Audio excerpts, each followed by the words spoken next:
Halo Footballaholic, kembali lagi di Story Football Channel. Seperti biasa, kami akan membawakan info seputar dunia sepak bola, tentunya untuk kalian semua.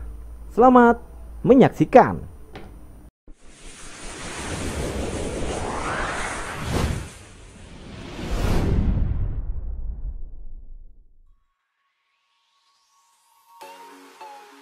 Hari itu, 13 September 2008, seorang bocah jangkung yang lebih mirip seorang atlet trek lari ketimbang pemain sepak bola, dan mungkin terlihat lebih banyak menghabiskan waktu membaca buku di meja belajar, dilempar oleh sang pelatih untuk masuk ke dalam starting 11.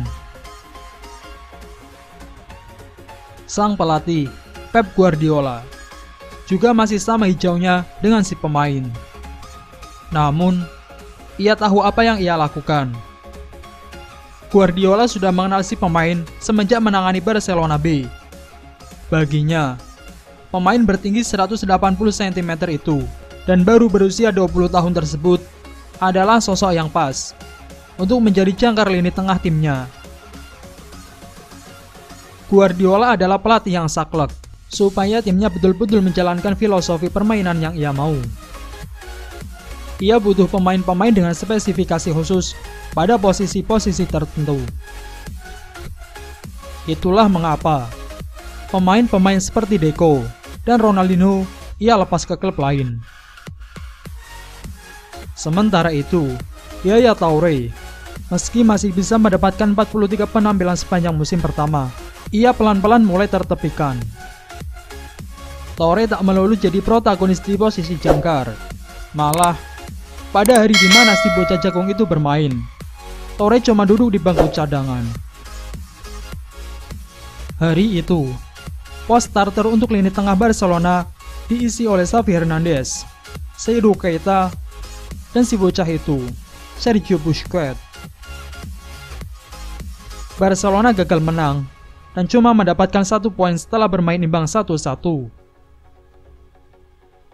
Di tengah ekspektasi akan Guardiola sebagai pelatih bau kencur dan minim pengalaman di level senior untuk menstabilkan Barcelona, hasil tersebut jelas mengecewakan. Terlebih, pada pekan sebelumnya, yang merupakan pekan pembuka La Liga musim tersebut, Barcelona kalah 0-1 dari Numancia. Pers kemudian berpaling kepada tetua Barcelona, Johan Cruyff. Mereka ingin tahu, apakah Cruyff puas dengan permainan El Barça, dan apakah mantan anak didiknya itu telah mengendalikan tim dengan baik. Cruyff kemudian bertanya balik, apakah dia dan wartawan-wartawan itu telah menyaksikan pertandingan yang sama. Pasalnya, Johan Cruyff justru melihat bahwa Guardiola telah menerapkan taktik dengan benar. Banyak ucapan Cruyff yang serupa nubuat.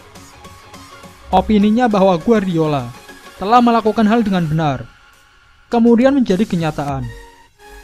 Dalam 20 pertandingan La Liga setelahnya, yang terbentang dari September hingga Februari, Barcelona meraih 19 kemenangan, 1 laga sisanya berakhir dengan hasil imbang. Laju kencang ini membantu mereka meraih trofi La Liga musim tersebut. Hal lain yang tak luput dari pengamatan Johan Cruyff adalah bagaimana Busquets yang masih relatif bau kencur bisa menjadi holding midfielder yang piawai. Dalam kolomnya di El Periódico, Cruyff menulis seperti ini. Secara posisi, dia tampak seperti seorang veteran, dengan atau tanpa bola. Dengan bola, dia membuat apa yang sulit terlihat mudah. Dia melepas bola dengan 1 atau 2 sentuhan. Tanpa bola, ia memberi kita pelajaran berada di tempat yang tepat untuk mencegat dan berlari hanya untuk merebut bola. Pada kolom yang sama, Johan Cruyff memberikan penegasan bahwa dari segi teknik, Busquets lebih superior ketimbang Yaya Toure ataupun Seydou Keita, yang juga ikut bergabung dalam puja-puji terhadap Busquets adalah The Professor Arsene Wenger pada 2012. Wenger menyebut bahwa Busquets tahu bagaimana caranya mengontrol tempo pertandingan dengan 1 atau 2 omeran cepat. Ini belum termasuk bagaimana ia kerap mengelabuhi wasit ketika terjatuh saat mendapatkan senggolan pelan. Semua ini membuat Busquets tak hanya menjadi pemain yang cerdas, tetapi juga pintar. Repotnya, semua reputasi soal Busquets banyak beredar dari satu cerita jelek ke cerita jelek lain. Siapa bisa melupakan kepura-puraannya ketika membuat Thiago Motta mendapatkan kartu merah pada semifinal Liga Champions 2010. Padahal, Busquets lebih dari itu. Untuk menjelaskan bagaimana Busquets bekerja, ada baiknya menyimak ucapan ex-pelatih timnas Spanyol, Vicente del Bosque.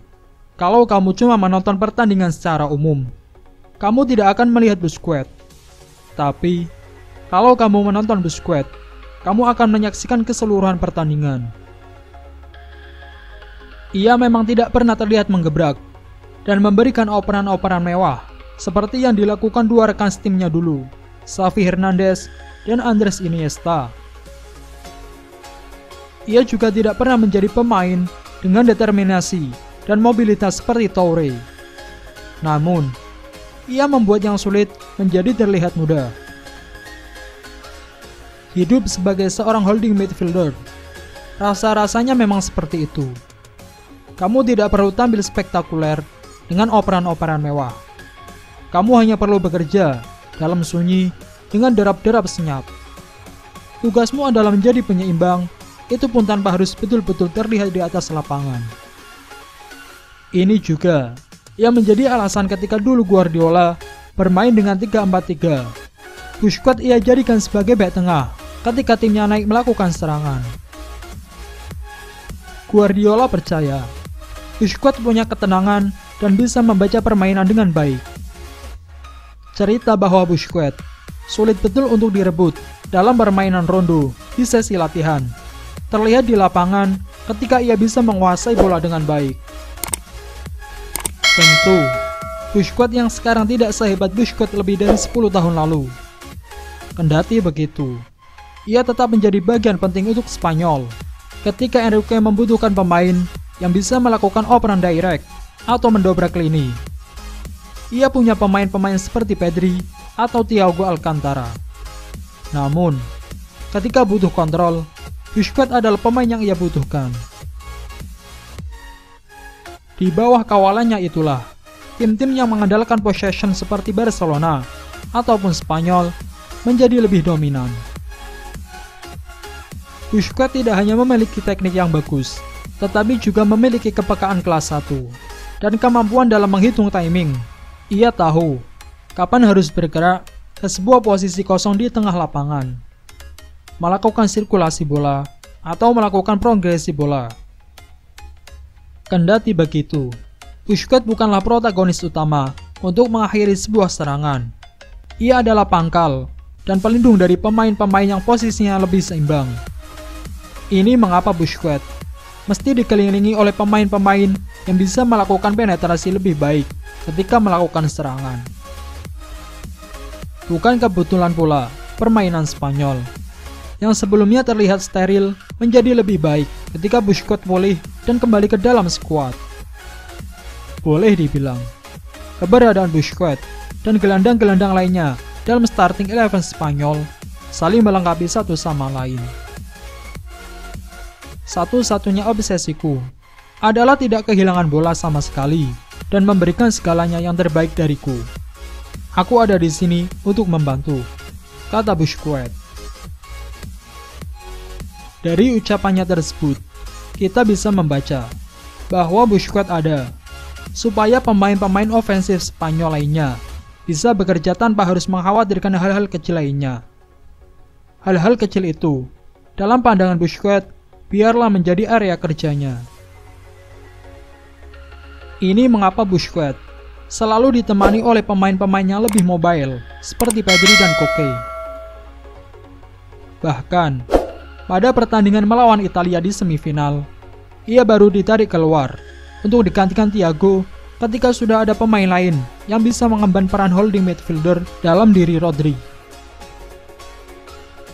Spanyol pada akhirnya memang kalah pada pertandingan tersebut lewat adu penalti. Tetapi pembicaraan menjelang pertandingan tersebut banyak terarah kepada Busquets dan juga Jorginho, kedua konduktor pada masing-masing tim. Nicolo Barella bahkan dengan tegas menyatakan bahwa untuk bisa mengontrol pertandingan, Italia mesti bisa mengontrol Busquets lebih dulu. Ucapan Barella tidak salah. Malah, itu menunjukkan bagaimana pendekatan permainan Italia sepanjang turnamen. Dinamis, proaktif, dan getol-betul melakukan pressing. Namun, Enrique Jeli, pelatih Spanyol berusia 51 tahun tersebut, paham bahwa ia juga mesti melindungi Busquets. Oleh karena itu, ia meminta Koke, yang punya mobilitas bagus, untuk tidak berdiri jauh dari Busquets. Sementara itu, Pedri dibiarkan untuk berada dalam posisi lebih advance. Dengan begitu, Spanyol seperti bermain dengan 4 pemain depan, Busquets dan Koke di tengah, serta Ferran Torres, Pedri, Dani Olmo, dan Mikel Oyarzabal di lini depan. Dengan posisi Pedri yang lebih maju, Jorginho tidak punya pilihan lain selain ikut mengawalnya. Inilah mengapa dari sisi possession, Spanyol lebih unggul. Sedemikian berpengaruhnya perang antar taktik di antara Spanyol dan Italia. Bagaimana cara mengontrol Busquets dan bagaimana melindunginya. Italia memang lebih klinis, dan pada akhirnya menunjukkan kepada orang-orang bahwa mereka lebih paham bagaimana caranya memastikan kemenangan. Jika ini adalah salah satu turnamen terakhir Busquets, ketahuilah bahwa perannya masih teramat penting